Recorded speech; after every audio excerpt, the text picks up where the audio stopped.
نحمدہ ونصلی علی رسولہ الکریم اما بعد فاعوذ باللہ من الشیطان الرجیم بسم اللہ الرحمن الرحیم۔ شروع کرنے سے پہلے گزارش ہے کہ موبائل کی اسکرین کو فل کر لیجئے۔ یہاں سے 12ویں پارے کی ابتدا ہوتی ہے، جس کی پہلی آیت میں اللہ تعالیٰ نے زمین میں موجود ہر چوپائے کا،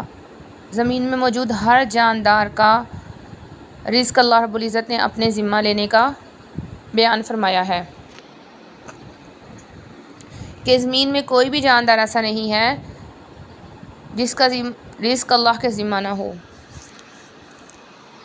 اب یہاں ایک سوال پیش آتا ہے کہ اگر ہر جاندار کا رزق اللہ کے ذمہ ہے تو یہ بھوک سے کیوں مر جاتے ہیں؟ تو اس کا جواب یہ ہے کہ بھوک سے مرنا بھی ایسے ہی ہے جیسا کہ چوٹ لگ کے مرنا یا کسی اور زخم وغیرہ سے مرنا۔ گویا کہ مرنے کا ایک سبب ہے کہ جب اس جاندار کی مدت پوری ہو جاتی ہے، اس کی زندگی کا ٹائم جو اللہ رب العزت نے مقرر کیا ہوا تھا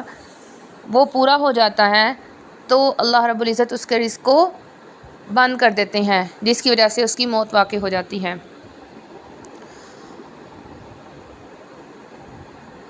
اس آیت کے تحت ایک واقعہ آتا ہے کہ قبیلہ اشعریین جو کہ ہجرت کر کے مدینہ طیبہ میں آ گئے تھے، ان کے پاس کھانا وغیرہ ختم ہو گیا، تو ایک آدمی کو آپ صلی اللہ علیہ وسلم کی خدمت میں بھیجا اور کہا کہ کچھ کھانے کے لیے دیجیے۔ جب وہ آدمی آپ صلی اللہ علیہ وسلم کے پاس آیا تو آپ صلی اللہ علیہ وسلم اس آیت کی تلاوت فرما رہے تھے، وَمَا مِن دَابَّةٍ فِي الْأَرْضِ۔ تو اس نے جب سنا کہ ساری مخلوق کے دنیا میں جتنے بھی جاندار ہیں، ساری مخلوق کا رزق اللہ کے ذمہ ہے، تو ہم اشعریین کا نہیں ہوگا؟ تو وہ آپ صلی اللہ علیہ وسلم سے کچھ بولے بغیر ہی خاموشی سے واپس چلا گیا اور آپ کو نہیں بتایا کہ میں کچھ لینے آیا ہوں، اور واپس جا کے اپنے دوستوں کو کہا کہ خوش ہو جاؤ، تمہارے لیے اللہ کی مدد آ رہی ہے۔ تو اس کے ساتھی یہ سمجھے کہ شاید آپ صلی اللہ علیہ وسلم کی خدمت میں جا کر اپنی ضرورت کو عرض کر کے آیا ہے،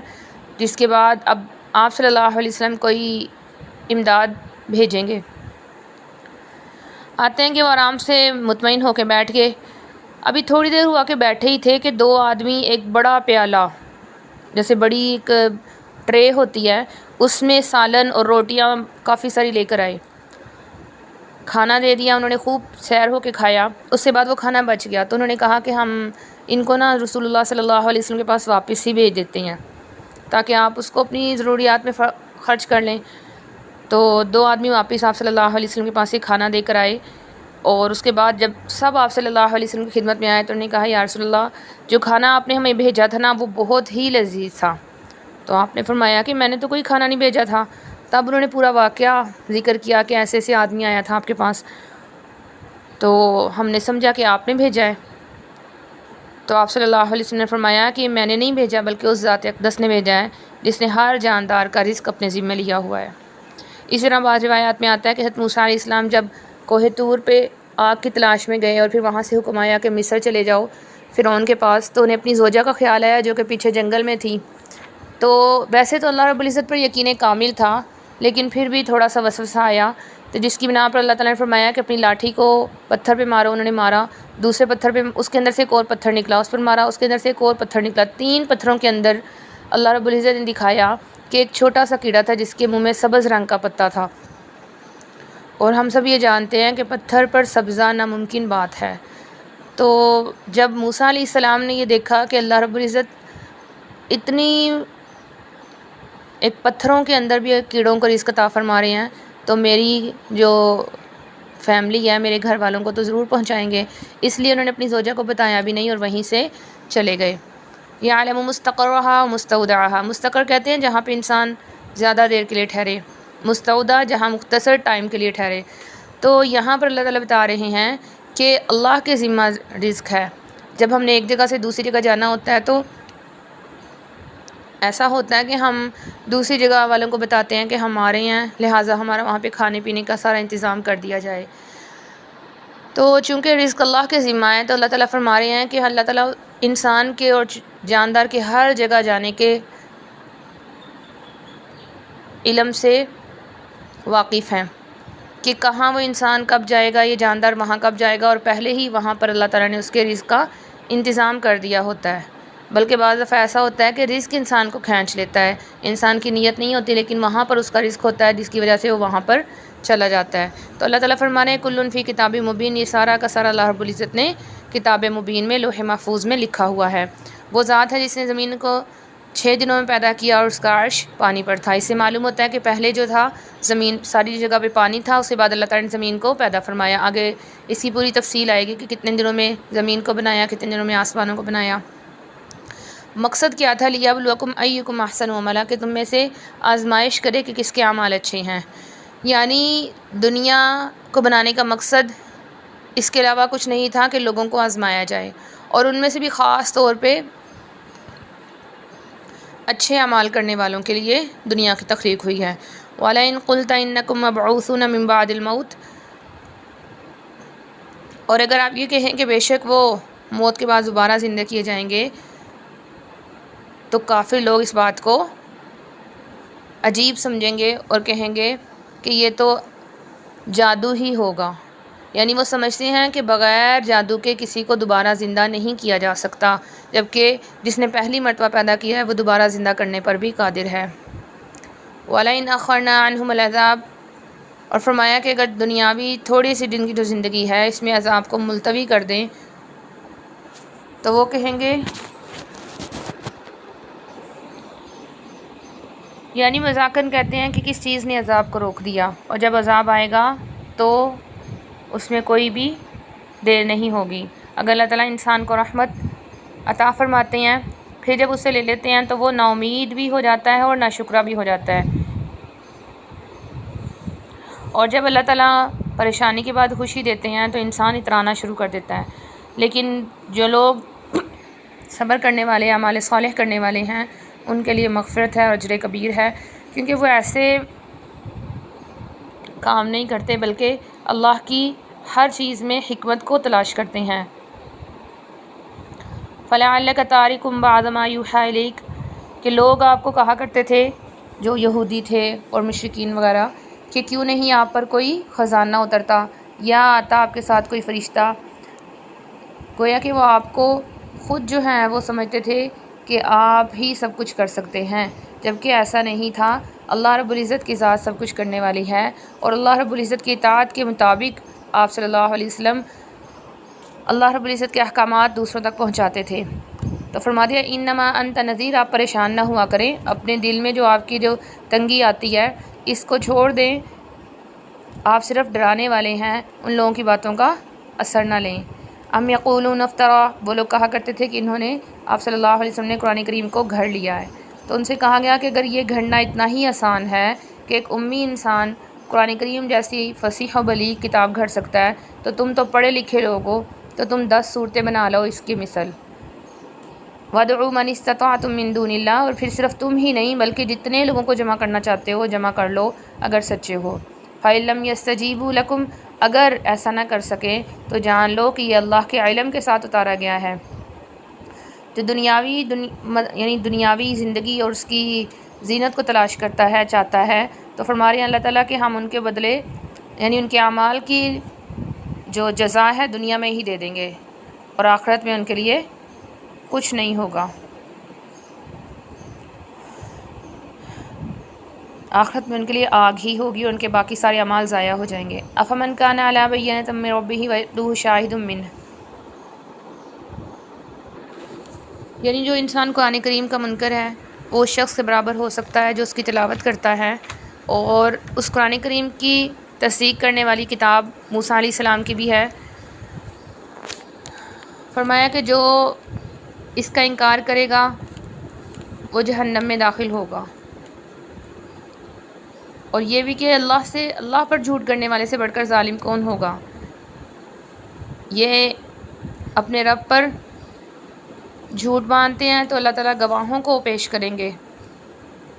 ان کے جھوٹ پر۔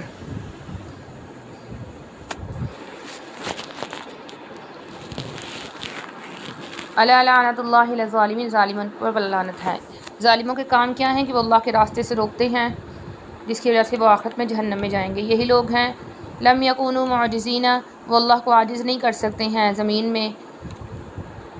یہی لوگ خسارہ پانے والے ہیں۔ لا جرم انہم فی الآخرۃ یخسرون، دنیا آخرت میں سب سے زیادہ خسارہ پانے والے ہوں گے، لیکن وہ لوگ جو ایمان لائے اعمال صالح کیے تو ان کا بدلہ جنت ہے جس میں وہ ہمیشہ رہیں گے۔ یہاں پر مثال بیان کی کہ جو بہرا اور اندھا ہے وہ سننے والے اور دیکھنے والے کی مانند کیسے ہو سکتا ہے؟ یعنی جو شخص قرآن کریم کی تعلیمات پر عمل کرتا ہے، اسے سن کے اور اس کو دیکھ کے، تو وہ ایسا اس شخص کے برابر کیسے ہو سکتا ہے کہ جو اندھا اور بہرا ہے۔ لقد ارسلنا نوحا، یہاں سے نوح علیہ السلام کی قوم کا ذکر ہے کہ انہوں نے اپنی قوم کو ڈرایا، اور ان کی دعوت کا تذکرہ ہے کہ کیسے انہوں نے اپنی قوم کو دعوت دی، اور ان کی قوم کے جو سرکش لوگ تھے انہوں نے کیسے ان کی تکذیب کی۔ قوم کو فرمایا کہ مجھے تم سے کچھ بھی نہیں چاہیے، صرف یہ کہ تم اللہ کی اطاعت کرنے والے ہو جاؤ، اگر اللہ تعالیٰ تمہیں عذاب دیں گے تو تمہاری کون مدد کرے گا؟ یعنی ہر نبی اپنی قوم کے لیے ایک مشفق شفیق باپ کی طرح ہوتا ہے، لیکن یہ لوگ نہیں سمجھتے تھے اور ان کے اوپر بھی طرح طرح کے الزامات لگاتے کہ غریب لوگ آپ کی اطاعت کرتے ہیں، ہمارے پاس جو ہے وہ کوئی آپ کی جو عزت نہیں ہے، ہم آپ کی بات نہیں مان سکتے۔ ان کی قوم کے جو بڑے بڑے لوگ تھے انہوں نے یہی کہا کہ ہم اب آپ کی بات نہیں مان سکتے، اگر آپ سچے ہی ہیں تو عذاب کو لے آئیں۔ تو جب انہوں نے نصیحت کا فائدہ نہ اٹھایا تو اللہ تعالیٰ کی طرف سے ان پر عذاب آ گیا، اور حکم دیا اللہ تعالیٰ نے کہ کشتی کو بنائیں، جس کے بنا پر نوح علیہ السلام نے کشتی بنانا شروع کی، اس کے باوجود یعنی اب عذاب کا وعدہ ہو چکا ہے، نوح علیہ السلام کشتی بنانے لگے ہیں، لیکن قوم پھر بھی مذاق اڑاتی۔ جب بھی سردار وہاں سے لوگ گزرتے تو مذاق اڑاتے، تو انہوں نے فرمایا کہ فَإِنَّا نَسْخَرُ مِنْكُمْ كَمَا تَسْخَرُونَ، کچھ وقت آئے گا کہ جب ہم تم پر ہنسیں گے جیسے تم ہم سے مذاق اڑاتے ہو، ہم پہ ہنستے ہو، اور پھر تم جان لو گے کس پر اللہ کا عذاب آتا ہے۔ حتیٰ اذا جاء امرنا وفارت النور، یہاں پر وہ پوری تفصیل ہے کہ کیسے جب اللہ کا عذاب کا فیصلہ آیا تو کہاں سے پانی نکلنا شروع ہوا۔ تو اللہ تعالیٰ نے فرمایا کہ وفارت تنور، جو تنور تھا جس کے اوپر روٹیاں پکائی جاتی تھی، اس میں سے پانی ابلنا شروع ہوا۔ نوح علیہ السلام کو حکم دیا کہ جو جانور وغیرہ ہیں ان کو بٹھائیں اور جو ایمان والے ہیں ان کو بٹھائیں، کیونکہ اللہ رب العزت پوری زمین میں جو ہیں وہ پانی کا عذاب بھیجنے والے ہیں، تمام مخلوقات اس سے متاثر ہوں گی۔ قال اركبوا فيها بسم الله مجريها ومرساها، جب وہ کشتی میں سوار ہوئے تو انہوں نے یہ دعا پڑھی کہ اللہ کے نام کے ساتھ اس کا چلنا اور رکنا ہے، اور میرا رب بڑا مہربان ہے، اور وہ ان کو لے کر چلتی رہی۔ اسی دوران ان کی نظر اپنے بیٹے پر پڑی جو کہ مسلمان نہیں تھا، ان دوسرے لوگوں کے ساتھ کا تھا۔ اسے انہوں نے سوار کرنے کے لیے کہا، لیکن وہ سوار نہیں ہوا۔ اس نے کہا کہ میں پہاڑ پہ چڑھ جاؤں گا اور مجھے یہ نقصان نہیں دے گا، لیکن نوح علیہ السلام چونکہ جانتے تھے کہ اللہ کا عذاب ہے تو انہوں نے کہا لا عاصم اليوم من امر اللہ، آج کے دن کوئی بھی اللہ کے حکم سے، اللہ کے عذاب سے بچنے والا نہیں ہے، کوئی بھی بچانے والا نہیں ہے، یہاں تک کہ ایک دم سے ایک بڑی سی لہر آئی اور وہ اس کو بہا کر لے گئی۔ پھر جب وہ غرق ہو چکے سب تو اللہ تعالیٰ نے پھر زمین کو حکم دیا کہ پانی کو جذب کر لے، اور آسمان کو حکم دیا کہ بارش برسانا بند کر دے، اور کشتی جو ہے وہ جودی پہاڑ پر جا کر رکی۔ پھر وہاں پر نوح علیہ السلام نے اپنے رب سے دعا کی، عرض کی کہ میرا بیٹا جو پانی میں غرق ہو گیا ہے وہ تو میرا گھر والا تھا نا، میری فیملی میں سے تھا، اور آپ کا وعدہ سچا تھا، یعنی اللہ رب العزت نے یہ وعدہ کیا تھا کہ آپ کو اور آپ کے گھر والوں کو میں نجات دوں گا۔ تو یہاں پر اللہ تعالیٰ نے واضح کر دیا کہ ایمان والوں کے اہل جو ہے وہ کافر نہیں ہو سکتے، بلکہ ایمان والوں کے اہل ایمان والے ہی ہیں۔ جس پر انہوں نے کہا کہ جیسے ہی نوح علیہ السلام کو اس بات کا اندازہ ہوا تو فوراً انہوں نے کہا کہ انی اعوذ بک ان اسألک ما لیس لی بہ علم، کہ اللہ میں آپ سے اس بات سے پناہ مانگتا ہوں کہ میں کوئی ایسا سوال کروں جس کے بارے میں مجھے علم نہیں ہے، لہٰذا آپ میرے گناہ کو معاف فرما دیں۔ تو پھر اللہ تعالیٰ نے نوح علیہ السلام سے فرمایا کہ تم اب اترو اور ہماری رحمتیں برکتیں تمہارے ساتھ ہیں۔ تلک من انباء الغیب نوحیھا الیک، یہاں پہ آپ صلی اللہ علیہ وسلم کو بتایا جا رہا ہے کہ یہ غیب کی خبریں ہیں جن کو ہم آپ کو بتاتے ہیں۔ ما کنت تعلمها، آپ اس کو نہیں جانتے تھے، نہ ہی آپ کی قوم کو ان باتوں کا پتہ تھا، لہٰذا آپ کی نبوت پر اس سے بڑی اور کیا دلیل ہوگی کہ آپ امی ہونے کے باوجود ان کو اتنی واضح دلائل اور واضح باتیں اور ہزاروں سال پہلے جو لوگ گزر چکے ہیں ان کی علامتیں اور نشانیاں اور ان کے واقعات بتاتے ہیں۔ وَإِلَىٰ عَادٍ أَخَاهُمْ هُودًا، اور قوم عاد کی طرف ان کے رسول، ان کے بھائی ہود کو، ان کی بھی دعوت کا تذکرہ ہے کہ مَا مِنْ إِلَٰهٍ غَيْرُهُ، کہ اس کے علاوہ کوئی معبود نہیں ہے، اور پھر وہی بات کہ میں تم سے کوئی اجرت نہیں چاہتا بلکہ صرف یہ کہتا ہوں کہ اپنے رب سے استغفار کر لو اور اس کی طرف رجوع کر لو، اللہ تعالیٰ تمہارے پاس ہر چیز کی فراوانی کر دیں گے۔ تو انہوں نے کہا کہ ہمارے پاس کوئی دلیل نہیں لے کے آئے، اور ہم ویسے بھی اب صرف آپ کی بات کی وجہ سے، آپ کے کہنے کی وجہ سے اپنے معبودوں کو چھوڑنے والے نہیں ہیں، بلکہ یہ کہنا شروع کر دیا کہ آپ چونکہ ہمارے معبودوں کی برائی کرتے ہیں اس وجہ سے آپ کو کوئی بیماری ہو گئی ہے، جنون وغیرہ۔ اس پر انہوں نے کہا کہ میں اللہ کو گواہ بناتا ہوں کہ میں تم سے بری ہوں، اگر تم ایسا کر سکتے ہو کہ مجھے نقصان پہنچا سکتے ہو تو پھر پہنچا کر دکھاؤ، میں اللہ پر بھروسہ کرتا ہوں جو کہ تمام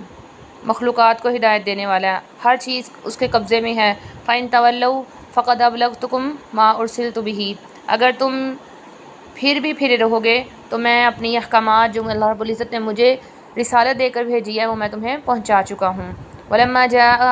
أَمْرُنَا، جب اللہ رب العزت کا عذاب کا وعدہ آ گیا تو اللہ تعالیٰ فرما رہے ہیں کہ ہم نے ہود علیہ السلام کو اور ان کے ساتھ جو مومنین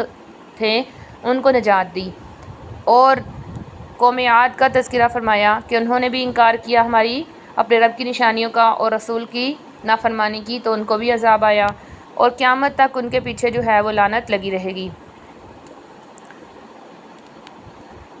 وَإِلَىٰ ثَمُودَ أَخَاهُمْ صَالِحًا، یہاں پر قوم سمود کا تذکرہ ہے جن کی طرف صالح علیہ السلام کو نبی بنا کر بھیجا گیا، انہوں نے بھی دعوت دی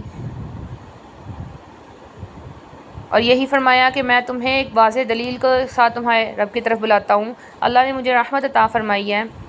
اور تمہاری کون مدد کرے گا؟ فَمَن يَنصُرُنِي مِنَ اللَّهِ إِنْ عَصَيْتُهُ، یعنی اگر میں رسول ہونے کے باوجود نافرمانی کروں گا تو میری بھی معافی نہیں ہے، ممکن ہے کہ اللہ تعالیٰ مجھے بھی سزا دیں، میرا بھی اللہ کے سوا کوئی مددگار نہیں ہوگا۔ اور پھر قوم نے مطالبہ کیا کہ اگر آپ پہاڑوں سے ایک اونٹنی کو نکالیں، تو ان کے مطالبے کے مطابق اللہ رب العزت نے صالح علیہ السلام کے معجزے سے پہاڑ سے اونٹنی کو نکالا، پھر انہوں نے فرمایا کہ اللہ کی اونٹنی ہے، اس کو چلنے پھرنے دو، اس کو کوئی نقصان نہ پہنچانا ورنہ تمہیں عذاب آ جائے گا، لیکن پھر بھی وہ اتنے نڈر تھے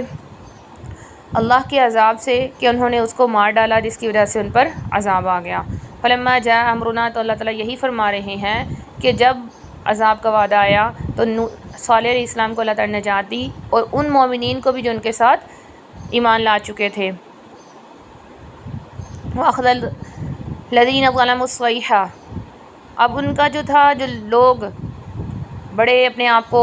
بڑا سمجھتے تھے، ان کو ایک چیخ نے پکڑ لیا، فَأَصْبَحُوا فِي دِيَارِهِمْ جَاثِمِينَ، گھروں میں اوندے پڑے رہ گئے، كَأَن لَّمْ يَغْنَوْا فِيهَا، وہ گوئے ان کے حالات ایسے ہو گئے تھے گویا یہاں کوئی بستا ہی نہیں تھا، ہمیشہ سے یہ ایسے تھا۔ أَلَا إِنَّ ثَمُودَ كَفَرُوا، سمود نے اپنے رب کی ناشکری کی، اس کا کفر کیا۔ آگے پھر وَلَقَدْ جَاءَتْ رُسُلُنَا إِبْرَاهِيمَ بِالْبُشْرَىٰ، یہاں پر ابراہیم علیہ السلام کے پاس فرشتوں کے آنے کا تذکرہ ہے کہ فرشتے ابراہیم علیہ السلام کے پاس آئے ان کو بیٹے کی خوشخبری سنانے کے لیے اور اسی طرح پوتے کی خوشخبری سنانے کے لیے۔ انہوں نے سلام کیا، لیکن حضرت ابراہیم علیہ السلام کو ان سے خوف محسوس ہوا، کیونکہ انہوں نے ان کے سامنے جب کھانا پیش کیا تو انہوں نے نہیں کھایا، تو انہیں محسوس ہوا کہ یہ ممکن ہے کوئی دشمن وغیرہ آئے ہوں، کیونکہ اجنبی لوگ تھے۔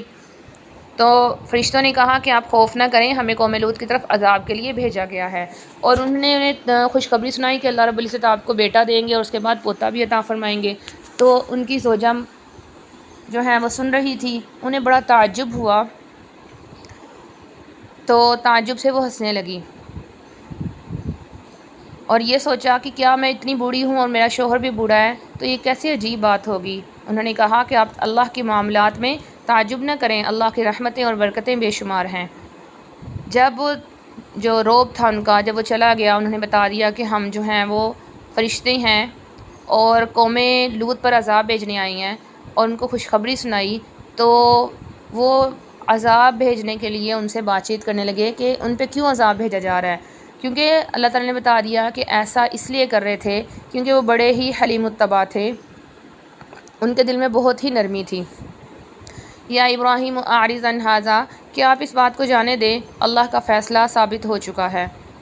جب وہ جو فرشتے تھے وہ لوط علیہ السلام کے پاس گئے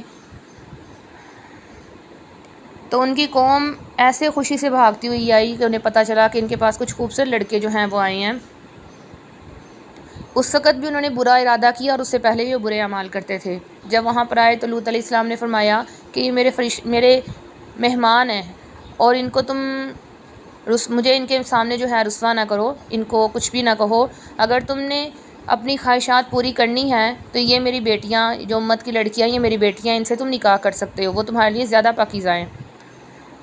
قالوا لقد علمت ما لنا فی بناتک من حق، تو انہوں نے کہا کہ آپ کو معلوم ہے کہ ہم ان سے کوئی خوش نہیں ہوتے ہیں، ہم ان کو نہیں چاہتے ہیں،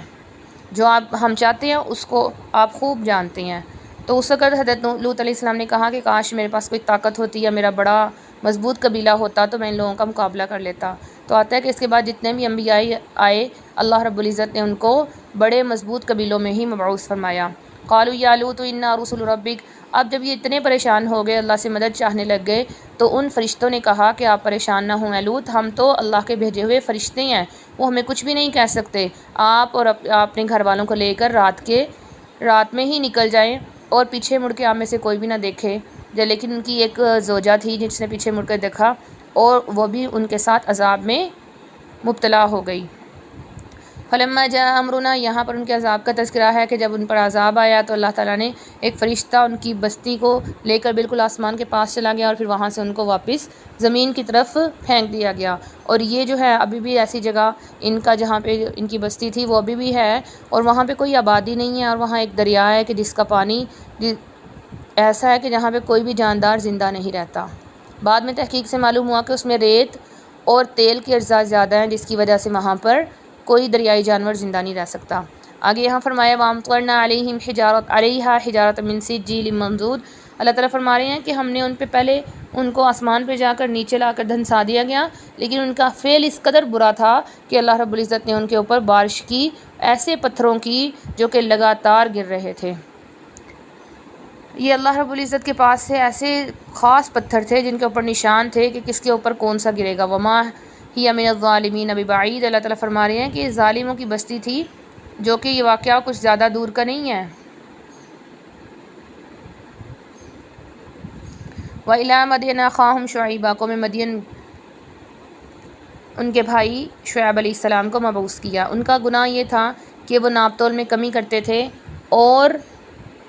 راستوں میں بیٹھ کر آنے جانے والوں کو دھمکاتے تھے۔ تو انہوں نے فرمایا کہ ایسے نہ کرو، بلکہ پورا پورا ماپا کرو، پورا پورا تولا کرو، ایسے نہ کیا کرو۔ تو انہوں نے کہا کہ ہمارے مال ہیں، ہم جانے آپ کون ہوتے ہیں ایسی باتیں کرنے والے،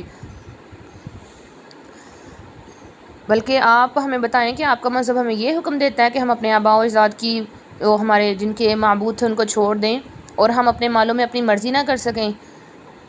شعیب علیہ السلام نے کہا کہ میری قوم یہ جو باتیں ہیں یہ غلط ہیں، اس کی وجہ سے اللہ رب العزت ناراض ہوتے ہیں۔ اللہ رب العزت نے ہمیں اپنی مرضی کے لیے دنیا میں نہیں بھیجا، بلکہ ایک قانون اور قاعدے کے تحت بھیجا ہے۔ ہمیں اس قانون اور قاعدے کی رعایت رکھنی پڑتی ہے، اس کے اوپر عمل کرنا پڑتا ہے، اور اس کا ہم آخرت میں حساب دیں گے۔ تو میں تو تمہارے لیے صرف اصلاح کی نیت رکھتا ہوں۔ اور پھر یہ بھی فرمایا کہ میری ضد جو ہے، میرے ساتھ جو تم ضد کرتے ہو، تمہیں عذاب پہنچنے کا باعث نہ بن جائے۔ تم سے پہلے قوم نوح، قوم ہود، قوم صالح، قوم لوط، یہ 4 قومیں گزر چکی ہیں جن کے اوپر عذاب آیا۔ تم اپنے رب سے بخشش طلب کرو، میرا رب تو بہت معاف کرنے والا ہے، تمہاری ان ساری سرکشیوں کو معاف کر دے گا۔ لیکن انہوں نے اپنی ہٹ درمی جاری رکھی اور اپنے عمل پر قائم رہے۔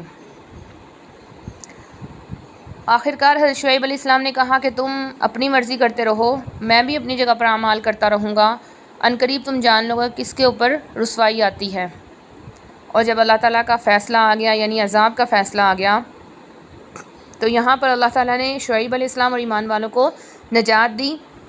اور کافروں کو ہلاک کر دیا، اور ان کے اوپر ایک ایسی چیخ آئی کہ وہ اپنے گھروں میں اوندے پڑے رہ گئے۔ وہاں پہ بھی ان کی حالت ایسی تھی کأن لم یغنوا فیہا، گویا کہ وہ کبھی وہاں پر بسے ہی نہ تھے۔ وَلَقَدْ أَرْسَلْنَا مُوسَىٰ بِآيَاتِنَا، موسیٰ علیہ السلام کو اللہ تعالیٰ نے اپنی نشانیوں کے واضح دلائل کے ساتھ بھیجا فرعون اور اس کے سرداروں کی طرف۔ یہاں پر بھی دو موسیٰ علیہ السلام کے واقعات کے دو حصے ہیں۔ ایک وہ حصہ ہے جو انہوں نے فرعون اور اس کی قوم فرعون کو دعوت دی اور بنی اسرائیل کو چھوڑنے کا کہا، اور دوسرا وہ حصہ ہے کہ فرعون کے غرق ہونے کے بعد جو بنی اسرائیل کے ساتھ ان کا وقت گزرا، ان کے اوپر محنت کا ٹائم تھا۔ تو الا فرعون یہاں پہلے حصے کا تذکرہ ہے کہ جہاں فرعون کے پاس وہ دعوت کو لے کر گئے اور اسے کہا کہ اللہ تعالیٰ کے احکامات کی پیروی کر لو، لیکن اس نے نہ مانا، بلکہ اس کے سردار اور وہ سارے کے سارے جہنم میں داخل ہوں گے۔ دنیا میں بھی ان پہ لعنت ہے اور آخرت میں بھی۔ ذالک من انباء القریٰ نقصہ، اللہ تعالیٰ فرما رہے ہیں کہ یہ ایسی بستیوں کے احکام کی خبریں ہیں جو کہ ہم تباہ کر چکے ہیں۔ انہوں نے اللہ کی نافرمانی کی تو اللہ تعالیٰ نے ان پر عذاب بھیجا، اور یہ قصے ہم آپ کو بتا رہے ہیں، آپ کو پہلے سے علم نہیں تھا۔ وما ظلمناہم، ہم نے ان پر کوئی ظلم نہیں کیا، بلکہ ہم نے تو انبیاء کو بھیج کر ان کے لیے رحم کا معاملہ کیا۔ انبیاء ان پر شفقت فرمانے والے، ان کے لیے دعائیں کرنے والے تھے، لیکن انہوں نے انہی انبیاء کا جو تکذیب کی اور ان کی اطاعت نہیں کی، جس کی وجہ سے ان پر عذاب آیا۔ اسی طرح اللہ تعالیٰ جب کسی بستی میں پکڑ کرتے ہیں یا عذاب بھیجتے ہیں تو اللہ تعالیٰ کا عذاب بہت سخت ہوتا ہے۔ ان فی ذلک لآیہ، اس میں آیا نشانیاں ہیں ان لوگوں کے لیے جو آخرت کے عذاب سے ڈرتے ہیں۔ اور اللہ تعالیٰ فرما رہے ہیں کہ اس کو کچھ وقت کے لیے ہم نے اس کو مؤخر کر دیا ہے۔ یوم یأتی لا تکلم نفس الا بإذنہ، وہ قیامت کا دن ایسا ہوگا کہ جس دن کوئی انسان بھی اللہ کی اجازت کے بغیر بات چیت نہ کر سکے گا۔ اس میں بدبخت اور نیک بخت جو ہیں وہ سب واضح ہو جائیں گے۔ خالدین فیہا، قیامت کے جہنم کے بارے میں بتایا کہ جو جہنمی ہوں گے وہ اس میں ہمیشہ کے لیے اس میں رہیں گے۔ واما الذین سعدوا، جو نیک بخت ہوں گے وہ جنتوں میں داخل ہوں گے۔ فلا تک فی مریۃ مما یعبد ہؤلاء، کہ جس چیز کی لوگ عبادت کرتے ہیں آپ اس میں یہ تعجب نہ کریں کہ یہ اللہ کی بات کر رہے ہیں، یعنی آپ کو یہ شک نہیں ہونا چاہیے کہ صرف یہی لوگ ایسے ہیں جو اللہ تعالیٰ کو چھوڑے بیٹھے ہیں اور اللہ کی عبادت کرنے کی طرح یہ اپنے معبودوں کی عبادت کرتے ہیں۔ نہ صرف یہ بلکہ ان کے آباء و اجداد بھی ایسے ہی تھے۔ وَلَقَدْ آتَيْنَا مُوسَى الْكِتَابَ، اللہ تعالیٰ نے موسیٰ علیہ السلام کو تورات دی، اس میں بھی لوگوں نے اختلاف کیا۔ وَإِن كُلًّا لَمَّا لَيُوَفِّيَنَّهُمْ رَبُّكَ، اللہ تعالیٰ سب کے سب کے اعمال کو ان کا پورا بدلہ دینے والے ہیں۔ آگے آپ صلی اللہ علیہ وسلم کو فرمایا فَاسْتَقِمْ كَمَا أُمِرْتَ، آپ ایسے احکامات کو پورا کریں جیسا کہ آپ کو حکم دیا گیا ہے۔ آتا ہے کہ حضرت ابوبکر صدیق رضی اللہ عنہ نے آپ صلی اللہ علیہ وسلم سے عرض کی، یا رسول اللہ آپ بوڑھے ہو گئے ہیں۔ جب کچھ بال سفید ظاہر ہوئے تو آپ صلی اللہ علیہ وسلم نے فرمایا کہ مجھے سورہ ہود نے بوڑھا کر دیا ہے، کہ اس میں ایسے احکامات ہیں، عذابات کا تذکرہ ہے، گزشتہ عواموں کی نافرمانی، اپنے رسول کی جو ہے عزت نہ کرنا، ان کو ہلکا سمجھنا، ایسے ایسے ان کے گناہ تھے جس کی وجہ سے ان پر عذابات آئے، آخرت کا تذکرہ، اور پھر ایسے حکم دینے کا تذکرہ کہ آپ استقامت اختیار کریں۔ تو ان احکامات کی بنا پر میں بوڑھا ہو گیا ہوں۔ وَلَا تَرْكَنُوا، یہاں پر امت کو تذکرہ ہے، امت کو خطاب ہے۔ وَلَا تَرْكَنُوا إِلَى الَّذِينَ ظَلَمُوا، کہ آپ ظالموں کی طرف ذرا بھی میلان نہ رکھو، ذرا بھی نہ جھکو۔ اگر ظالموں کی طرف جھکو گے تو تمہیں بھی آگ چھو لے گی، اللہ کے علاوہ تمہارا کوئی مددگار نہیں ہوگا۔ پھر فرمایا نماز کو قائم کریں، دن میں اور رات کے کچھ حصے میں نیکیاں گناہوں کو مٹا دیتی ہیں، ختم کر دیتی ہیں۔ وَاصْبِرْ فَإِنَّ اللَّهَ لَا يُضِيعُ أَجْرَ الْمُحْسِنِينَ، اللہ کے احکامات کو پورا کرنے میں جمے رہو، صبر کرتے رہو، اللہ تعالیٰ نیکی کرنے والوں کے اجر کو ضائع نہیں کرتا۔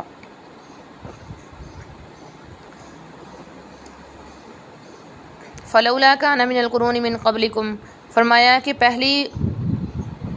امتوں میں بھی جو دوسروں کو گناہوں سے روکتے تھے اللہ نے ان کو عذاب سے نجات دی، اور جو نہیں روکتے تھے اور گناہوں میں پڑے ہوئے تھے ان کو اللہ تعالیٰ نے سزا دی۔ وَلَوْ شَاءَ رَبُّكَ لَجَعَلَ النَّاسَ أُمَّةً وَاحِدَةً، اگر اللہ تعالیٰ چاہیں تو تمام لوگوں کو ایک ہی مذہب میں کر سکتے ہیں، اور اللہ تعالیٰ نے ایسے نہیں کیا بلکہ ان میں اختلاف کو رکھا جس کو وہ ہمیشہ جاری رکھیں گے۔ لیکن وہ انسان اختلاف نہیں کریں گے جس کو اللہ تعالیٰ نے جس پر رحم فرما دیا۔ اور اسی طرح اللہ تعالیٰ فرماتے ہیں کہ خلقہم، اللہ تعالیٰ نے ان کو تخلیق کیا، ان کی ترتیب بنائی ہے۔ وتمت کلمۃ ربک، اللہ تعالیٰ نے یہ فیصلہ فرمایا ہے کہ جہنم کو جنوں سے اور تمام لوگوں سے بھر دیں گے۔ یہ ساری کی ساری خبریں ہیں جن کو میں نے آپ کو خبردار کیا ہے، آپ کو بتایا ہے، تاکہ آپ کا دل جو ہے وہ مضبوط رہے اور آپ کے پاس حق اور نصیحت آ چکی ہے۔ اسی طرح یہ قرآن کریم اور یہ قصے جو ہیں وہ نصیحت ہیں ایمان والوں کے لیے۔ اور آپ بھی ایسے ہی کہہ دیجئے کہ جو لوگ ایمان نہیں لاتے، جیسا کہ شعیب علیہ السلام نے کہا تھا، اعملوا علی مکانتکم، تم بھی کام کرتے رہو، عمل کرتے رہو، میں بھی اعمال کرنے والا ہوں، تم بھی انتظار کرو، میں بھی انتظار کرنے والا ہوں۔ اللہ کے لیے غیب آسمانوں اور زمین کا غیب ہے، اللہ پر ہی بھروسہ کرنا چاہیے۔ سورہ یوسف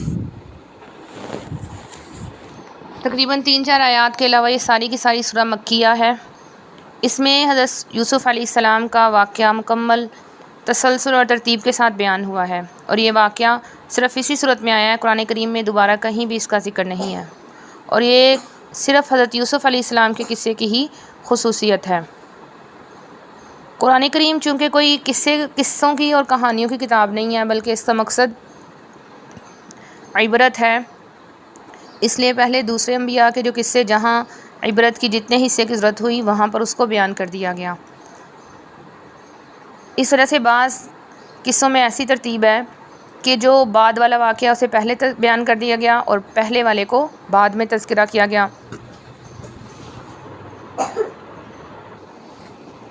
لیکن یوسف علیہ السلام کا قصہ بیان کرنے میں ایک حکمت یہ بھی ہو سکتی ہے کہ جو اہل تاریخ ہوتے ہیں، جو واقعات کو بیان کرتے ہیں، ان کے لیے بھی نصیحت کا باعث بن جائیں کہ اللہ رب العزت اگر بیان کرنا چاہیں تو بہترین انداز میں قصوں کو بیان کر سکتے ہیں، اور اس کی ایک مثال یہ بھی ہے۔ لیکن چونکہ مقصود یہ نہیں ہے، اس وجہ سے قصص کو تو بیان کیا گیا ہے، لیکن ضرورت کے مطابق جہاں، کیونکہ اصل مقصد جو ہے قرآن کریم کا نصیحت ہے، تو اس کے لیے جہاں جیسی ضرورت پیش آئی ویسے بیان کیا گیا۔ یوسف علیہ السلام کے قصے میں یہودیوں کا سوال تھا کہ یوسف علیہ السلام کا کیا قصہ ہے۔ آپ صلی اللہ علیہ وسلم کو بذریعہ وحی بتا دیا گیا۔ اسی طرح انہوں نے آ کے یہ سوال کیا تھا کہ وہ کون سا نبی ہے جس کا ایک بیٹا جو ہے وہ مصر میں گیا، شام سے مصر گئے، اور وہ کون سا نبی ہے کہ جو اپنے بیٹے کی جدائی میں روتے ہوئے نابینا ہو گئے۔ تو اس پر یہ آیات نازل ہوئیں، اس میں مکمل تفصیل ہے، الف لام را حروف مقطعات ہیں جن کا معنی اللہ کے علاوہ کوئی نہیں جانتا۔ قرآن کریم کو فرمایا ہے کہ عربی زبان میں اتارا ہے تاکہ تم عقل رکھو، یعنی قرآن کریم کو اہل عرب پر یہ نازل ہوا تو ان کے مطابق انہی کی زبان میں اتارا گیا تاکہ ان کے پاس کوئی بہانہ نہ رہے، بلکہ اللہ تعالیٰ کی حجت تام ہو جائے۔ نحن نقص علیک احسن القصص، یہاں پر یوسف علیہ السلام کے قصے کو احسن القصص فرمایا گیا کہ یہ بہترین قصہ ہے جس کے اندر اللہ تعالیٰ نے بہت ہی تفصیل کے ساتھ بیان کیا ہے، جس کے اندر ان کی مشقتیں، ان کی تکالیف، ان کا صبر کرنا اور ان کا جمے رہنا، یہ سارا تذکرہ ہے۔ یوسف علیہ السلام نے خواب دیکھا کہ ان کو 11 ستارے اور چاند اور سورج سجدہ کر رہے ہیں۔ اس خواب کا تذکرہ ان اپنے والد سے کیا تو والد نے منع کر دیا کہ اپنے خواب کا تذکرہ کسی سے نہ کرنا، یعنی اس خواب کی تعبیر یہ تھی کہ اللہ رب العزت ان کو ایک عظیم شان عطا فرمائیں گے، ایک اعلیٰ درجہ عطا فرمائیں گے۔ تو ممکن ہے کہ بھائیوں میں حسد ہو جائے، اس وجہ سے اپنی خوشحالی کو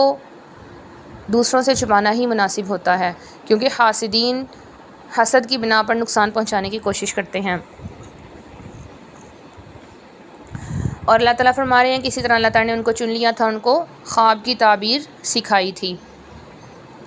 اور فرمایا کہ اللہ تعالیٰ نے ان پر اپنی نعمت کو پورا کر دیا جیسا کہ ابراہیم اور ان کے آباء و اجداد پر کیا۔ لقد کان فی یوسف، یہاں فرمایا کہ بہت بڑی نشانی ہے سوال کرنے والوں کے لیے۔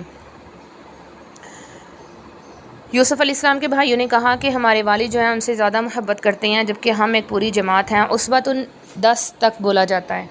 یعنی ان کے 10 بھائی تھے اور ان کی والدہ دوسری تھی، حضرت یوسف علیہ السلام اور ان کے بھائی بنیامین، ان کی والدہ دوسری تھیں۔ اذ قالوا لیوسف لیوسف واخوہ احب الی ابینا، جب انہوں نے کہا کہ یوسف اور اس کا بھائی یعنی بنیامین جو ہیں وہ ہمارے باپ کو زیادہ پسندیدہ ہیں، زیادہ محبت کرتے ہیں، تو ایسا کرتے ہیں کہ یوسف علیہ السلام کو قتل کر دیتے ہیں یا ان کو کہیں دور پھینک آتے ہیں تاکہ صرف والد ہمیں ہی جب دیکھیں گے تو ہم سے ہی محبت کریں گے، یعنی انہوں نے حسد کیا۔ تو ان میں سے ایک بھائی نے کہا کہ ہم قتل نہیں کرتے لیکن اسے کسی کنویں وغیرہ میں پھینک دیتے ہیں جہاں سے کوئی قافلہ آتے جاتے اس کو لے جائے گا۔ قالوا یا ابانا، تو اپنے والد کے پاس وہ گئے اور جا کے کہا کہ آپ ہمیں ہمارے ساتھ یوسف علیہ السلام کو کھیلنے کے لیے بھیجیں،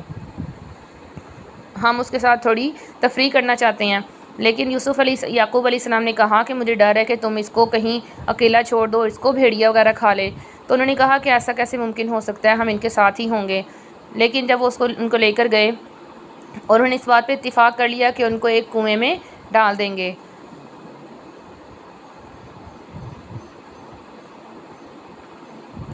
تو اللہ تعالیٰ نے حضرت یوسف علیہ السلام کو وحی کی، اور یہ وحی دل میں خیال کے طور پہ تھی، نبوت والی وحی نہیں تھی، تاکہ ان کا دل جو ہے وہ مطمئن رہے کہ آنے والے ٹائم میں ان کے سامنے ہی آپ اللہ تعالیٰ جو ہے یوسف علیہ السلام کو کھڑا کریں گے۔ وجاءوا اباہم، شام کے وقت اپنے باپ کے پاس روتے ہوئے آئے اور کہا کہ یوسف کو بھیڑیے نے کھا لیا ہے، یعنی یوسف علیہ السلام کے کپڑے انہوں نے اتار لیے تھے، اور کپڑے اتار کے اس پر کسی جانور کا خون لگایا اور اپنے والد کے پاس روتے ہوئے گئے۔ وہ دلیل کے طور پہ لے گئے کہ اس کو کسی جانور نے کھا لیا ہے، لیکن چونکہ وہ نبی تھے اس وجہ سے وہ جان گئے کہ انہوں نے کوئی آپس میں مشورہ کیا ہے، آپس میں کوئی بات گھڑ لی ہے، لہٰذا انہوں نے کہا فصبر جمیل، کہ میں اب صبر کروں گا خوبصورت انداز میں، اللہ ہی تمہاری باتوں پر گواہ ہے، اللہ ہی میرا مددگار ہے۔ وہاں پر ایک قافلہ آیا، انہوں نے پانی تلاش کرنے والے کو بھیجا۔ جب اس نے اپنا ڈول اندر ڈالا تو دیکھا کہ یہاں پہ ایک بچہ ہے۔ جب اس نے بچے کو دیکھا تو بہت خوش ہوا، اس نے کہا کہ اتنا خوبصورت اور اچھا بچہ مل گیا ہے، یا بشرا ھذا غلام، یعنی خوشی سے کہا کہ خوشخبری ہے، یہاں تو لڑکا ہے۔ لیکن پھر جب اس نے دیکھا کہ اگر میں نے یہ سب کو بتا دیا کہ یہاں لڑکا ہے تو سارے قافلے والے کہیں گے کہ ہمیں بھی اس غلام کی قیمت میں حصہ دو یا ہمیں بھی شریک کرو، اس وجہ سے اس نے ان کو چھپا لیا۔ واللہ علیم بما یعملون وشروہ بثمن بخس، اور انہوں نے اس کو خرید لیا معمولی قیمت میں۔ پہلے جو وہاں پر خرید و فروخت ہوتی تھی تو مہنگی چیز کے لیے وزن کیا جاتا تھا اور سستی چیز کے لیے گنتی کی جاتی تھی، تو یہاں پہ انہوں نے گنتی کے ذریعے یعنی بڑی ہی کم قیمت میں یوسف علیہ السلام کو بیچ دیا۔ روایتوں میں آتا ہے کہ حضرت یوسف علیہ السلام کے جو بڑے بھائی تھے جس نے کہا تھا قتل نہ کرو، وہ ان کے پاس کھانا دینے آتے تھے۔ 2 دن آئے، جب دیکھا تیسرے دن تو موجود نہیں تھے، تو انہوں نے پتہ کیا کہ شاید کوئی قافلہ ہو۔ جب پتہ چلا کہ قافلہ قریب ہی ہے، وہاں گئے اور ان سے کہا کہ یہ بچہ ہمارا ہے، ہمارا غلام ہے، ہمارے گھر سے بھاگ گیا ہے۔ تو وہ سارے قافلے والے ڈر گئے، تو انہوں نے کہا کہ ہم اس کو خرید لیتے ہیں۔ تو بھائیوں نے 20 درہم یا 22 درہم یا 40 سے کم درہم میں یوسف علیہ السلام کو ان کو بیچ دیا، اور وہ اس کو لے کر چلے گئے۔ وقال الذی اشتراہ من مصر، اب وہاں پر جب وہ مصر میں گئے، یعنی اس یہاں سے باقاعدہ جو پوری تفصیل جو ہے وہ انسان کو پڑھنے سے سمجھ میں آ جاتی ہے کہ پھر وہ سفر کی مشقت، اور پھر وہاں سے مصر میں گئے، اور مصر میں پھر دوبارہ ان کی بولی لگائی گئی، اور وہاں پر ان کی اچھی خاصی قیمت لگی۔ جاتا ہے کہ یوسف علیہ السلام کے وزن کے برابر سونے میں ان کو خرید لیا گیا، اور یہ آدمی جس نے خریدا تھا وہ مصر کا خزانچی تھا، اور یہ بھی آتا ہے کہ اس کا نام اتفیر یا قطفیر تھا۔ تو اس نے یوسف علیہ السلام کو خرید لیا، اور یہ بڑا ہی سمجھدار انسان تھا۔ اس نے دیکھا کہ اتنا خوبصورت بچہ ہے، اس نے جا کے اپنی بیوی سے کہا کہ اس کو اچھے انداز میں رکھنا ہے، ہم اس کو غلام بنا کر نہیں رکھیں گے، ممکن ہے یہ ہمیں نفع دے یا ہم اس کو بیٹا ہی بنا لیں، یعنی ہمیں اتنا اس سے فائدہ ہو جیسے بیٹوں سے ہوتا ہے۔ تو آتا ہے کہ حضرت عبداللہ بن مسعود فرماتے ہیں کہ 3 لوگ دنیا میں جو گزرے ہیں بہت ہی فراست والے گزرے ہیں۔ ایک یہ جو خزانچی تھا کہ جس نے یوسف علیہ السلام کو پہچان لیا، دوسری وہ خاتون جن کے بکریوں کو موسیٰ علیہ السلام نے پانی پلایا تھا، اور اس نے اپنے والد سے جا کے کہا تھا کہ وہ بڑے ہی طاقتور اور امانت دار غلام یعنی مزدور ہیں، اور تیسرے حضرت ابوبکر صدیق کہ جنہوں نے اپنے بعد حضرت عمر رضی اللہ عنہ کو خلیفہ بنایا۔ تو یہ 3 لوگ بہت ہی سمجھدار تھے کہ انہوں نے بہت سمجھداری کے فیصلے کیے اور انسانوں کو پہچان لیا۔ وَلَقَدْ مَكَّنَّا لِيُوسُفَ فِي الْأَرْضِ، اللہ تعالیٰ فرما رہے ہیں کہ ہم نے یوسف علیہ السلام کو زمین میں اختیار دیا اور خوابوں کی تعبیر بھی دی۔ وَلَمَّا بَلَغَ أَشُدَّهُ آتَيْنَاهُ حُكْمًا وَعِلْمًا، اشدہ فرمایا کہ یہ جو عمر تھی، ایک روایت میں آتا ہے کہ 33 سال تھی، ایک روایت میں آتا ہے کہ 40 سال ہوئے تو اللہ تعالیٰ نے ان کو حکمت اور نبوت عطا فرمائی۔ وَرَاوَدَتْهُ الَّتِي هُوَ فِي بَيْتِهَا عَن نَفْسِهِ، اور جو عورت ان کے گھر میں تھی، اس خزانچی کی جو بیوی تھی، بعض روایتوں میں اس کا نام زلیخا آتا ہے، اس نے یوسف علیہ السلام کو بہکایا اور دروازے بند کر لیے اور کہا کہ گناہ میں مبتلا ہو جاؤ۔ تو سب سے پہلے تم یوسف علیہ السلام نے اللہ سے پناہ مانگی، اور پھر یہ کہا کہ جو میرا آقا ہے اس نے مجھے بہت اچھے انداز میں رکھا ہے، تو اس سے خیانت کرنا مناسب نہیں ہے، ایسے ہی کرنا ظلم ہوگا، اور ظالم جو ہوتے ہیں وہ کبھی کامیاب نہیں ہوتے۔ اور پھر یہ بات بھی انہوں نے سمجھائی کہ دیکھو جب میں تھوڑا عرصہ ہوا اس کے ساتھ رہتا ہوں تو اس کا میرا حق یہ بنتا ہے، میرے پر یہ فرض بنتا ہے کہ میں اس کے ساتھ خیانت نہ کروں، تو تم تو اس کی بیوی اور تم بہت عرصے سے اس کے ساتھ رہ رہی ہو اور اچھے انداز میں اسے رکھا ہوا ہے، لہٰذا تمہیں بھی ایسا نہیں کرنا چاہیے۔ وَلَقَدْ هَمَّتْ بِهِ وَهَمَّ بِهَا، فرمایا کہ یوسف علیہ السلام کے دل میں بھی تھوڑا سا وسوسہ آ گیا تھا غیر اختیاری طور پر، تو اللہ تعالیٰ نے ان کے سامنے کوئی خاص اپنی نشانی دکھائی کہ جس سے وہ پھر گئے، اس برائی سے پھر گئے۔ كَذَلِكَ نَصْرِفَ عَنْهُ السُّوءَ، اللہ تعالیٰ فرماتے ہیں کہ یوسف علیہ السلام تو گناہوں سے بچے ہوئے تھے، برائی کو اللہ تعالیٰ نے ان سے پھیر دیا۔ إِنَّهُ مِنْ عِبَادِنَا الْمُخْلَصِينَ، وہ تو مخلص بندے تھے۔ وَاسْتَبَقَ الْبَابَ، وہ دروازے کی طرف بھاگے، ان کی قمیض پیچھے سے پھٹ گئی اور دروازے پر ان کا سردار کھڑا تھا، تو اس عورت نے کہنا شروع کیا کہ یہ میرے ساتھ برا سلوک کرنا چاہتا تھا، اس لیے اس کو یا تو سزا دو یا اس کو قید میں ڈال دو۔ لیکن وہاں پر ایک بچہ تھا، اس کے جو خزانچی تھا اسی کے گھر والوں میں سے کسی کا بچہ تھا جو کہ گہوارے میں لیٹا ہوا تھا۔ اللہ رب العزت نے اسے گویائی عطا فرمائی اور اس نے بجائے اس کے کہ یہ کہا کہ یوسف علیہ السلام بے گناہ ہیں، ایک عقلی دلیل دی کہ اگر قمیض پیچھے سے پھٹی ہوئی ہے تو یوسف علیہ السلام بے قصور ہیں اور عورت جھوٹی ہے، اور اگر قمیض آگے سے پھٹی ہوئی ہے تو یوسف علیہ السلام جھوٹے ہیں اور عورت سچی ہے۔ جب دیکھا گیا تو قمیض پیچھے سے پھٹی ہوئی تھی، تو عزیز مصر نے کہا، جو وہ خزانچی تھا، اس نے کہا کہ اعرض عن ھذا، کیا یوسف آپ اس بات کو جانے دیں تاکہ رسوائی نہ ہو۔ یوسف علیہ السلام کو کہہ دیا کہ اس بات کو چھوڑ دیں، اور اس عورت کو جان لیا کہ یہ چونکہ گناہ گار ہے تو اسے کہا کہ اپنے گناہ کی کے لیے استغفار کرو، تمہارا قصور ہے۔ اب جب اس بات کا عورتوں کو پتہ چلا تو وہ ساری شہر میں بات ہونے لگی کہ یہ کیسی عورت ہے کہ اپنے غلام کے ساتھ یعنی محبت میں مبتلا ہو گئی ہے۔ تو جو زلیخا تھی اس نے تمام عورتوں کی دعوت کی، اور آتا ہے کہ یہ بڑے بڑے افسروں کی بیویاں تھیں، اور ان کو وہاں سے گزارا، یوسف علیہ السلام کو ان کے سامنے سے گزارا، ان عورتوں کے ہاتھوں میں یعنی ان کو کھانے کے میز پہ بٹھایا گیا، ان کو چھریاں دی گئی اور پھل دیے گئے۔ جب یوسف علیہ السلام ان کے سامنے سے گزرے تو ان عورتوں کو پتہ ہی نہ چلا کہ ان کے دیکھنے میں ایسی مبہوت تھی، ایسی متوجہ ہوئی ان کی طرف کہ ان کو جب چھری انہوں نے چلائی تو ان کے اپنے ہاتھ کٹ گئے۔ تو جب انہوں نے دیکھا تو انہوں نے کہا یہ تو کوئی انسان نہیں ہے بلکہ بہت ہی معزز فرشتہ ہے۔ قالت فذلک کن الذی لمتننی، اس نے کہا کہ یہی تو وہ ذات تھی جس کی وجہ سے تم مجھے ملامت کرتی ہو، یعنی یہ اتنے خوبصورت تھے کہ میں اپنے اوپر کنٹرول نہیں رکھ سکی ہے، تو میں اس چیز میں مبتلا ہو گئی۔ تو یہاں پر ان عورتوں نے بھی حضرت یوسف علیہ السلام کو کہنا شروع کیا کہ یہ تمہاری مالکن ہے، اس کی اطاعت کرنا ضروری ہے۔ لئن لم یفعل ما آمرہ، اس نے کہا کہ اگر تم وہ نہیں کرو گے جو تمہیں حکم دیا جاتا ہے تو تمہیں قید میں ڈال دیا جائے گا یا تمہیں ذلیل کیا جائے گا۔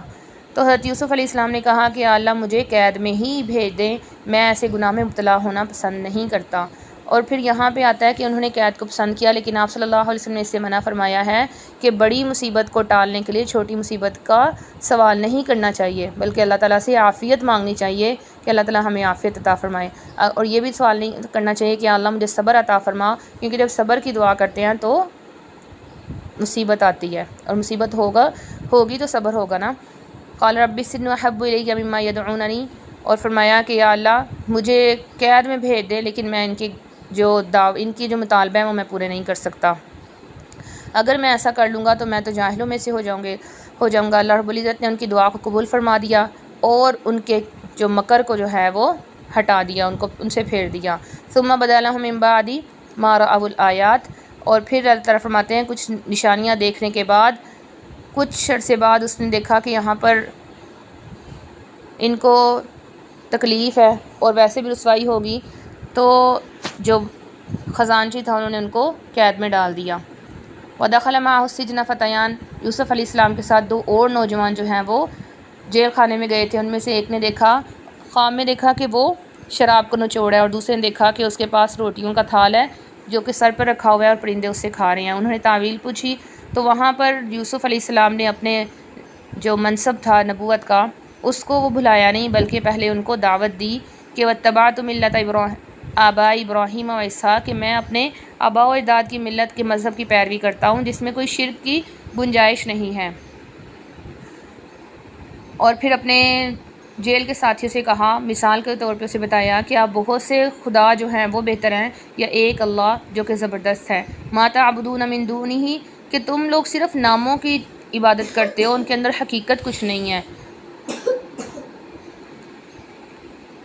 اور پھر یہ فرمایا، ان کی تعبیر بھی بتا دی، پہلے ان کو دعوت دی، اللہ کی وحدانیت کی طرف بلایا، اور پھر یہ بتا دی، ان کی تعبیر بتا دی کہ تم میں سے ایک جو ہے وہ بادشاہ کا خادم بنے گا اور دوسرے کو سولی چڑھایا جائے گا اور وہ وہاں لٹکا رہے گا اور پرندے اس کے سر نوچ نوچ کر کھاتے رہیں گے۔ اور انہوں نے اس شخص سے جو کہ جس سے امید تھی کہ یہ اب نجات پالے گا، اسے کہا کہ جب بادشاہ کے پاس جاؤ گے تو اسے کہنا کہ وہاں پہ ایک بے قصور انسان بھی ہے کہ جس کو قید میں رکھا گیا ہے۔ لیکن جب وہ باہر گیا تو شیطان نے اس کو بھلا دیا۔ کافی عرصے بعد جو ہے بادشاہ نے خواب دیکھا کہ جس میں اس نے دیکھا کہ 7 موٹی گائیں جو ہیں اور 7 پتلی گائیں ہیں اور 7 سبز خوشے ہیں اور 7 سوکھے خوشے ہیں، بالیاں ہیں۔ تو اس نے جب یہ خواب دیکھا تو پریشان ہوا، اور یہ ترتیب جو تھی اللہ کی تھی کہ یوسف علیہ السلام کو نکالنے کا ایک سبب بنا لیا اللہ نے۔ اس نے خواب دیکھا، لوگوں سے پوچھا، لیکن لوگ اس کی تعبیر بتانے سے عاجز رہے۔ اسی دوران اس شخص کو یاد آیا کہ جو جیل میں ان کے ساتھ رہ چکا تھا۔ اس نے کہا کہ مجھے ایک شخص کا پتہ ہے کہ جو اس کی تعبیر بتا سکتا، اور یوسف علیہ السلام کا بتایا۔ یوسف علیہ السلام کے پاس گیا اور کہا، ایھا الصدیق، اے وہ شخص جس کا قول اور فعل یعنی اس کا دل اور ظاہر اور باطن ایک ہے، اعمال کے لحاظ سے بھی صدیق سچا ہے اور باطن کے لحاظ سے بھی۔ اس نے خواب سنایا اور اسے کہا کہ اس کی تعبیر بتائیں۔ تو یوسف علیہ السلام نے کہا، تزرعون 7 سنین دأبا، کہ 7 سال تمہارے پاس خوب اچھی سی جو ہے فصل ہوگی، جو 7 سال تم اس کو فصل اگاؤ گے اس کے دانوں کو بالیوں میں ہی رہنے دینا۔ اور یہ بھی بتا دیا کہ قحط سالی آئے گی، 7 سال کی قحط سالی آئے گی، اور پھر اس کا حل بھی بتا دیا کہ ان دنوں جب قحط سالی آئے گی تو اس کا کیسے مقابلہ کرنا ہے، کہ 7 سال جو تم لوگ فصل بو گے اس کو سنبھالنا، اس کے بعد جب 7 سال قحط سالی آئے گی اس میں وہ تم کھانا، وہ تمہارے کام آئے گی۔ پھر اس کے بعد ایک اگلا سال آئے گا کہ جس دن خوب جو ہیں بارشیں ہوں گی اور لوگ خوب شیرے کو نچوڑیں گے۔ وقال الملک ائتونی بہ، تو بادشاہ نے کہا کہ اس شخص کو میرے پاس لے آؤ جس نے خواب کی تعبیر بھی بتائی اور اس کا حل بھی بتا دیا۔ فلما جاء الرسول، جب ان کو بلانے کے لیے آیا تو انہوں نے کہا کہ میں ایسے نہیں جاؤں گا، بلکہ پہلے میرے اوپر جو الزامات ہیں ان کو ہٹائے جائیں۔ ما بال النسوۃ اللاتی قطعن ایدیہن، ان عورتوں کا کیا حال ہے جنہوں نے اپنے ہاتھوں کو کاٹا تھا۔ تو یہاں پر عورتوں کا تذکرہ کیا کیونکہ شریف انسان ہمیشہ اپنے اوپر احسان کرنے والے کا لحاظ کرتا ہے۔ زلیخا کا نام نہیں لیا کیونکہ اس سے عزیز جو خزانچی تھا اس کی ذلت ہوتی، اور دوسری بات یہ کہ اگر اس کی تحقیق ہوتی تو اس میں زیادہ رسوائی تھی، جبکہ اگر عورتوں سے تحقیق کی جاتی تو اتنا ہی کہہ سکتی تھی کہ ہم نے ان کو ورگلایا تھا۔ قال ما خطبکن اذ راوتن یوسف، تو جب ان سے پوچھا کیا تو انہوں نے کہا کہ حاشا للہ، کہ ہم اللہ کو گواہ بناتی ہیں کہ ہم اس کے بارے میں کسی برائی کو نہیں جانتے۔ اور پھر خود ہی جو عزیز کی بیوی تھی اس نے کہا کہ اب حق واضح ہو چکا ہے، میں نے ہی اس کو بہکایا تھا، وہ تو سچوں میں سے تھا۔ ذالک لیعلم، یہ اس لیے کہ یہ اہتمام انہوں نے اس لیے کیا تھا تاکہ بادشاہ اس بات پہ جو عزیز مصر ہے اس کو اس بات کی خبر ہو جائے کہ انہوں نے خیانت نہیں کی، اور کیونکہ اللہ تعالیٰ بھی خیانت کرنے والوں کو ہدایت نہیں دیتے۔ تو یوسف علیہ السلام نے جانے سے پہلے اپنے اوپر جتنے بھی الزامات تھے ان کو ختم کروایا، اور اس کے بعد بادشاہ کے پاس گئے۔ صدق اللہ العلی العظیم، واللہ اعلم بالصواب۔ سبحان ربک رب العزۃ عما یصفون، وسلام علی المرسلین، والحمد للہ رب العالمین۔